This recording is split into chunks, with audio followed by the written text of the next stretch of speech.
যে এই বেলুন সবগুলো ফুটাতে পারবে সে ফার্স্ট প্রাইজ পাবে, বুঝতে পেরেছো বাচ্চারা? ফার্স্ট প্রাইজ পাবে, ইয়ে। আরে প্রথমে তাহলে শুরু করা যাক এই 10টা বেলুন দিয়ে। আর ঝন্টু প্রথমে আসবে, ইয়ে। তোমরা এখন তোমাদের সাইডে সব বেলুন ফুটাবে। Yes ma'am. ইয়েস, আমি তো জিতে গেছি। এখন আমরা সেকেন্ড রাউন্ডে চলে যাচ্ছি। এইবার খেলা হবে 20টা বেলুন দিয়ে। পল্টু আর ছাম্মু এরপর খেলবে। ইয়েস, আমি তো জিতবো।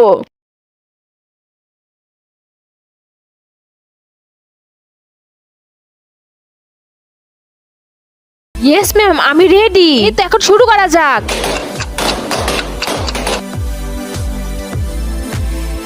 ইয়েস, আমি তো আবার জিতে গেছি। আরে আমি তো হেরে গেলাম। চলো বাচ্চারা, আমরা এখন থার্ড রাউন্ডে চলে যাব। এবার হলো 30টা বেলুনের খেলা। এক পাশে বল্টু খেলবে আর এক পাশে খাদিজা খেলবে। এই তো খাদিজা চলে আসো, বল্টু চলে আসো।